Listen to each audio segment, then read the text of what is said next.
Hi everyone, thanks for joining us. Good I'm afternoon. Stella Hay. I'm the digital travel editor for Mirror Online, and I'm joined by Nigel Thompson, who is our Reach travel editor. He's a very busy man as he handles all the travel pages across so many of our newspapers. So Nigel, thank you so much for giving us some of your time today. You're welcome. Good afternoon. So there's been a lot about SEO advice changing every week. It feels like there's new destinations being added, removed from quarantine lists. So I was thinking, would you be able to clear up for us a little bit about the latest round of changes, which is around Portugal and Greece? Hello, everyone. Well, we've been playing a game of quarantine hokey cokey for many weeks now. The latest one yesterday threw the whole Portugal issue into chaos, having just come back on stream on August 22nd, thankfully. Suddenly we're told that citizens of Scotland and Wales not to go to Portugal. Not to go to Portugal, but you must quarantine for 14 days when you return. The obvious advice is if you do go to Portugal, you are invalidating your insurance, which we do not recommend at all. Yeah, it's so much confusion, isn't it? And what do you think, as obviously as a travel expert, what do you think about the fact that there are different rules whether you're in England, Scotland, or Wales? It's mad. It's completely insane. I mean, we are a small island nation. Have any disparity between the four home nations, this is politics aside over devolved governments. But for such a small country to have different rules, if you live in Chester, you can go to Portugal. If you live in Wrexham, in theory, you can't. If you live in Bristol, you can go. If you live in Cardiff, 40 miles down the M4, you can't. I mean, what is the logic of that? Must be absolutely so frustrating for families. And it's crazy, isn't it? Because I feel like I could go on holiday with my friend who lives in Scotland and we could have a really nice time, but then come back and then she's got to quarantine and I don't. Like, I don't know, but I don't think it's that feasible to track. What do you think? You're absolutely right. I mean, it's just bizarre and illogical that you could meet up at your arrival airport in wherever, Faro, and you're okay and your friend is not. I mean, it is just bonkers. I mean, I'm afraid this government has not had a handle on the travel side of the pandemic almost from day one. The travel industry is on its knees. I mean, it is absolutely in dire straits. And we were thrown a bone of some hope for some summer holidays. And it's just this, as I said, the hokey cokey, in, out, Yeah. and shaps it all about. It's just crazy. I mean, I don't know what the solution would be for holidaymakers, but do you have any sort of insight into what you think could be a way moving forward with the advice? Like, obviously it's changing every week, but we were talking before about how, you've said before, you don't need to ban travel to the entirety of France if there's only an outbreak in Paris, for example. Like, Well, the travel industry has been calling for a long time for travel corridors, which were the old air bridges, as they were called earlier in the pandemic, which means that, for example, you could go on holiday to the Algarve, say fly to Faro, and you're fine. The instances of the virus are very low there. It's safe. I mean, it's absolutely fine.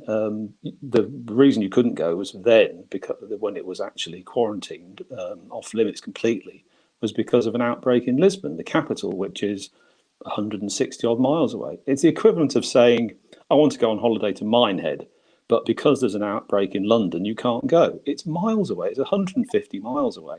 and it's so interesting because you could have booked a city break and that's fine if you can't go, but if you booked a beach holiday, like you say, exactly, you're like you could be on that beach.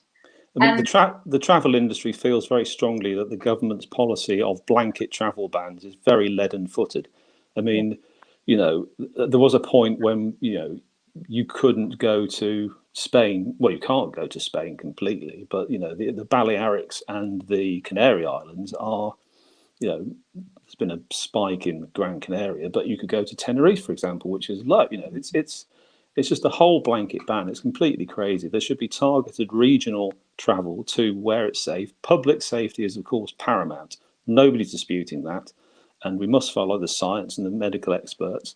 But if a region is safe, it's safe. I mean, it's like, there's lots, like the spikes in, parts of Lancashire have had spikes. I mean, it's just it's question of being sensible, targeted, and the government actually trying to assist the travel industry, airline industry, with putting on safe and sensible holidays to targeted, safe destinations, which can be done.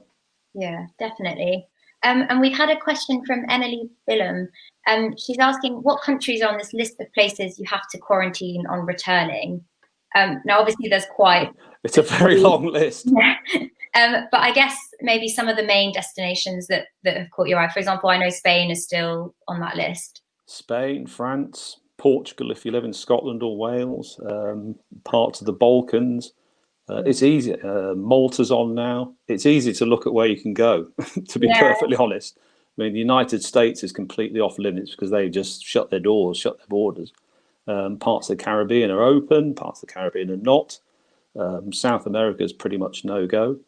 yeah, It's you have to monitor the place to go for any advice about where you can and can't go is check the Foreign and Commonwealth Office website. It's very good. I mean, I am very critical of the government, but to be fair, the FCO website is excellent. All the travel information you need about where to go is there. It's updated daily, and you get the exact details about where you can travel and when you can't. It's very yeah, good, and recommend you follow that.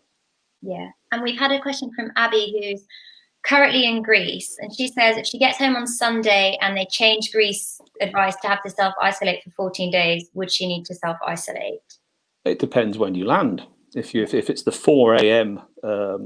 Saturday game that we've been playing for weeks, if you land after and they've brought the rule in, then yes, you must. If you land before, then no. Yeah. I mean, it is that fine. I mean, they've chosen 4 a.m. presumably because there are no flights landing then. I know, I do find it really, it's been a bit frustrating that the advice always seems to change on like a Thursday, and you've only got that tiny window for holidaymakers to actually get back. It seems a bit. Well, exactly. I mean, this week we had the very, very strong rumour. It was been all around social media all week that Portugal would go on the blacklist at 5 o'clock last night, and everyone would have to, get back for 4 a.m. tomorrow. Very strong rumours, and the government did nothing to really quell those rumours. They kept saying, Shaps again said, you have to be aware we change things at short notice. And I accept the government is, are trying to protect people's safety. That is paramount. But they also have to think about convenience and money and other things. I mean, you're hearing instances of holidaymakers scrambling to get home this week from Portugal, to England, fearing a quarantine, spending hundreds and hundreds of pounds. I heard £900 for one-way fare from Faro, God. trying to get home, and they suddenly find out they didn't need to. It's risible in the extreme what's going on this week. It is a joke. Yeah, and obviously it's you and I work in travel, and we speak to all the firms quite regularly. But what I know, obviously, it's had a very hard impact on the travel industry. But what would you say is the biggest impact it's having? Like, I think it's a lot of holidaymakers are losing trust in holidays that they probably don't need to lose trust in. Well, the travel industry is on its knees, as I said. It is the pandemic. Obviously, it's been, we all know it's having an absolutely disastrous effect on the UK economy, and travel is at the very forefront of that. It is catastrophic for the UK travel industry, an industry that employs around 4 million people and brings in many, many, many billions of pounds to UK coffers. It's a huge chunk of our GDP. It's a huge employer, and I think the government has been woefully inadequate in supporting it, and woefully inadequate in supporting British holidaymakers and travellers, both leisure and business, in Yeah, trying to get through this pandemic. I get emails from foreign countries' tourism ministers and departments all the time, and you can see they're fighting for their businesses, fighting for their industry, doing their best to try and get through this awful pandemic. And I get nothing from the UK government, nothing at all. It's as if they're oblivious to the tourism industry and the public who travel with them. yeah, it's a really horrible time, isn't it? We've got time for just one more question from Rachel Purnell, and she asked what's happening with regards to travel insurance. Hi, Rachel. Well, travel insurance, I'm afraid this is not a clear situation. It's a minefield. I mean, it's imperative that you have it. Never. We always say never ever travel without travel insurance, and certainly if you can, book a package holiday, because you get what's called atoll protection, which is the civil aviation's bond, which means if there's a problem, they'll bring you home, or if your firm goes bust, and sadly firms are going bust left, right, and centre. Thus, so far, you will get home. But insurance is imperative. It's worth looking now for new policies that are coming out for various firms, which actually have COVID cover. So when you're going onto the search websites or you're just booking direct, just if you check, I'm looking for something myself at the moment. I'm checking for COVID cover. It was not there, and the firms didn't cover it at all. But now they've realised that and sadly, this virus is here for some time. Unfortunately, it looks, and they are offering cover to help you. Also, various tour firms and tour operators, if you're booking direct, are offering bookings with flexible cover. So if, for example, the cruise line has been shut down worldwide by the pandemic, 400 ships idle, absolute disaster for the business. But they are offering new bookings with flexible COVID cover. And the beauty of cruises, of course, that the ships can move. You can't move a hotel, but a cruise ship can go to an area that's clear. But it's imperative that you have insurance for any travel, even a trip for a couple of days. But see if you can find a policy for with COVID cover. There are brands out there, I won't name them, but there are well-known major brands out there that do offer COVID cover when you do on your Go Compare or whatever. Yeah. Cool. Well, thank you so much, Nigel, because I know you're a very busy man. So we really appreciate you giving us the time. And yeah, thank you everyone who's tuned in. And don't hesitate to send us more questions if you. Thank you very much. Good afternoon, everyone.